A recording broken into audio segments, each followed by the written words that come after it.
तो बच्चों, आज हम हिंदी का पाठ 2 करेंगे।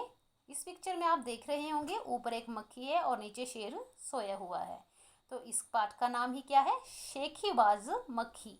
शेखीबाज होता है जो अपने ऊपर घमंड करता है। ठीक है, तो मक्खी कैसी है? अपने ऊपर घमंड करने वाली, प्राउड करने वाली।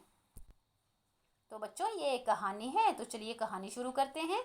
एक था जंगल। उस जंगल में एक शेर भोजन करके आराम कर रहा था। इतने में एक मक्खी उड़ती उड़ती वहां आ पहुंची। शेर ने 2-3 दिनों से स्नान नहीं किया था, इसलिए मक्खी शेर के कान के एकदम पास भिन भिन भिन करने लगी। शेर को बहुत मुश्किल से नींद आई थी। उसने पंजा उठाया, मक्खी उड़ गई, लेकिन फिर से शेर के कान के पास भिन भिन शुरू हो गई। अब शेर को गुस्सा आया। वह दहाड़ा, अरे मक्खी, दूर हट, वरना तुझे अभी जान से मार डालूंगा। मक्खी ने धीरे से कहा, छी छी, जंगल के राजा के मुंह से ऐसी भाषा कहीं शोभा देती है। तो बच्चों, ये एक जंगल है और जंगल में एक शेर खाना खाकर सो रहा था और शेर ने 2-3 दिन से बिल्कुल भी नहीं नहाया था। एक मक्खी वहां से उड़ती उड़ती आई और वो शेर को परेशान करने लगी। शेर के कान के पास आकर वो भिन भिन की आवाज़ निकालती। शेर को गुस्सा आ गया और उसने गुस्से में मक्खी को कहा कि यहाँ से चली जाओ, वरना मैं तुम्हें मार दूंगा। लेकिन मक्खी क्या कहने लगी कि नहीं, ऐसी बातें आपको शोभा नहीं देती हैं। शेर का गुस्सा बढ़ गया। उसने कहा, एक तो मुझे सोने नहीं देती, ऊपर से मेरे सामने जवाब भी देती है। चुप हो जा, वरना अभी।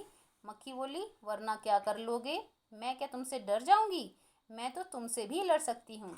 हिम्मत हो तो आ जाओ। शेर को बहुत गुस्सा आया जब मक्खी ने ऐसा कहा कि आपके मुंह से ऐसी बातें शोभा नहीं देती। तो शेर ने उसे डरा के कहा कि यहाँ से चली जाओ। लेकिन मक्खी ने बोला कि जाओ, मैं तुमसे नहीं डरती हूँ। शेर आग बबूला हो गया। उसने कान के पास पंजा मारा। मक्खी तो उड़ गई पर कान जरा सा छिल गया। मक्खी उड़कर शेर की नाक पर बैठ गई। तो उसने मक्खी को फिर पंजा मारा। मक्खी उड़ गई। अब की बार शेर की नाक छिल गई। मक्खी कभी शेर के माथे पर बैठती, कभी गाल पर, तो कभी गर्दन पर। शेर पंजा मारता जाता और खुद को घायल करता जाता। मक्खी तो फट से उड़ जाती। अंत में शेर उब गया, थक गया। वह बोला, मक्खी बहन, अब मुझे छोड़ो, मैं हारा और तुम जीती, बस। फिर क्या हुआ? मक्खी शेर को परेशान करने लगी, कभी कान पर बैठती, नाक पर बैठती। तो शेर जो है उसको उड़ाने के लिए पंजा मारता। मक्खी उड़ जाती, लेकिन शेर को खुद ही जख्मी हो जाता। अंत में शेर थक गया और बोलने लगा कि मक्खी, तुम जीत गई और मैं हार गया। शेर की बात सुनकर मक्खी को घमंड हो गया। मक्खी घमंड में चूर होकर उड़ती उड़ती आगे बढ़ी। सामने एक हाथी मिला। मक्खी ने कहा, अरे हाथी, मुझे प्रणाम कर। मैंने जंगल के राजा शेर को हराया है, इसलिए जंगल में अब मेरा राज चलेगा। हाथी ने सोचा, इस पागल मक्खी से बहस करने में कौन समय बर्बाद करे। हाथी ने सूंड ऊपर उठाकर मक्खी को प्रणाम किया और आगे बढ़ गया। सामने से आ रही लोमड़ी ने यह सब देखा।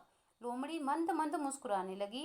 इतने में मक्खी ने लोमड़ी से कहा, अरे ओ लोमड़ी, चल मुझे प्रणाम कर। मैंने जंगल के राजा शेर और विशालकाय हाथी को भी हरा दिया है। जब शेर ने उससे माफ़ी मांगी थी तो मक्खी जो थी उसको घमंड हो गया और वो चली गई। उसे रास्ते में हाथी मिला। हाथी से भी उसने कहा कि मुझे प्रणाम करो, मैंने शेर को हराया है। हाथी ने उससे बहस करना अच्छा नहीं समझा और उसे प्रणाम कर दिया। और फिर लोमड़ी आई। मक्खी ने उससे भी यही कहा। तो लोमड़ी जो थी, लोमड़ी तो बहुत चालाक होती है। तो देखो फिर लोमड़ी ने क्या किया। लोमड़ी ने उसे प्रणाम किया, फिर धीरे से बोली, धन्य हो मक्खी रानी, धन्य हो, धन्य है आपका जीवन और धन्य है आपके माता पिता। लेकिन मक्खी रानी, उधर वह मकड़ी दिखाई दे रही है ना, वह आपको गाली दे रही थी, उसकी जरा खबर लो ना। यह सुनकर मक्खी गुस्से में लाल हो उठी। मक्खी बोली, उस मकड़ी को तो मैं चुटकी बजाते खत्म कर दूंगी। अब लोमड़ी तो बहुत चालाक थी। उसने क्या किया, मक्खी को पहले तो खुशी से फुला दिया और उसके बाद उसे कहा कि वो जो मकड़ी है, झूठी बोला, वो मकड़ी मतलब स्पाइडर, वो तुम्हें गाली दे रही है। और मक्खी को तो एकदम से गुस्सा आ गया और मक्खी जो है यह कहते हुए मक्खी मकड़ी की तरफ झपटी और मकड़ी के जाले में फंस गई। मक्खी जाले से छूटने की जो जो कोशिश करती गई, त्यों त्यों और भी अधिक फंसती गई। अंत में वह थक गई, हार गई। यह देखकर लोमड़ी मंद मंद मुस्कुराती वहां से चलती बनी। तो मक्खी तो घमंड में जल्दी से गई और मकड़ी के की तरफ झपटी। लेकिन जैसे वो मकड़ी की तरफ झपटी वो उसके जाले में एकदम से फंस गई, और वो जैसे छूटने की कोशिश करती वो और ज़्यादा फंसती गई और लास्ट में थक गई और हार गई। और यह देखकर लोमड़ी बहुत खुश हुई और वहाँ से चली गई। तो इस कहानी के लेखक हैं योगेश जोशी। तो बच्चों, इस कहानी से क्या प्रेरणा मिलती है कि हमें कभी भी घमंड नहीं करना चाहिए। इसका पहला प्रश्न है, शेर तो भोजन करके आराम कर रहा था, तुम खाना खाकर क्या करते हो? तो अक्सर सो जाते हैं और कभी कभी टीवी देखते हैं। दूसरा है कि शेर ने भोजन में मांस खाया होगा और हम दाल चावल सब्जी खाते हैं। फिर इसका तीसरा प्रश्न है, इसमें पिक्चर देख के हमने खुद बनाने हैं वर्ड्स। मक्खी बोली मैं तुमसे नहीं डरती, और शेर क्या बोला मैं जंगल का राजा हूँ। फिर इसके बाद आता है हाथी और मक्खी के बारे में। तो अरे हाथी मुझे सलाम कर, मक्खी ने कहा। मक्खी बोली कहाँ भाग रहे हो लोमड़ी। फिर इसका जो लास्ट है, लोमड़ी बोली तुम ज़्यादा बनती थी अब मरो। ये कहानी के बेस पर हम खुद लिखेंगे। ओके।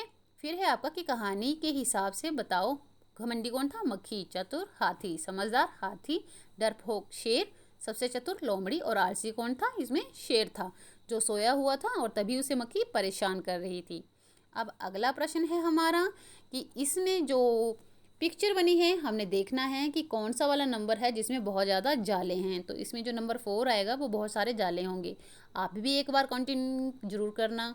और हमारा लास्ट क्वेश्चन है कि इनके पास तुमने अक्सर किन किन को उड़ते मंडराते देखा है? तो जलते बल्ब के पास कौन होता है? मच्छर पतंगे, खेतों में टिड्डियाँ चिड़ियाँ, इकट्ठे पानी के ऊपर मच्छर मक्खी, फूलों पर भंवरे तितलियाँ, कचरे के ढेर पर मक्खी मच्छर, हलवाई की मिठाइयों पर मक्खी और मधुमक्खियाँ। तो स्टूडेंट, ये था हमारा लेसन और अभी हम इसके क्वेश्चन आंसर करेंगे। तो बच्चों, इसका रिटर्न पहला प्रश्न है कि तुम्हें कहानी में कौन सबसे अच्छा लगा और क्यों? तो उत्तर में हम लिखेंगे हमें कहानी में सबसे अच्छी लोमड़ी लगी क्योंकि उसने बड़ी ही समझदारी से घमंडी मक्खी को मकड़ी के जाल में फंसा दिया। दूसरा प्रश्न है इसका कि मक्खी मकड़ी के जाल में फंस गई थी, फिर क्या हुआ होगा? कहानी आगे बढ़ाओ। तो इसका उत्तर हम लिखेंगे कि मक्खी ने मकड़ी के जाल में से निकलने की जितनी कोशिश की उतना ही वो फंसती गई। इस तरह से उसका घमंड चूर चूर हो गया और आखिर में वह मर गई। तो इसका हम दूसरा पार्ट करेंगे, कहानी का नाम। तो इसका पहला प्रश्न है, अगर कहानी का नाम मक्खी को ध्यान में न रखते लोमड़ी और शेर को ध्यान में रखकर लिखा जाता तो क्या क्या नाम हो सकता था?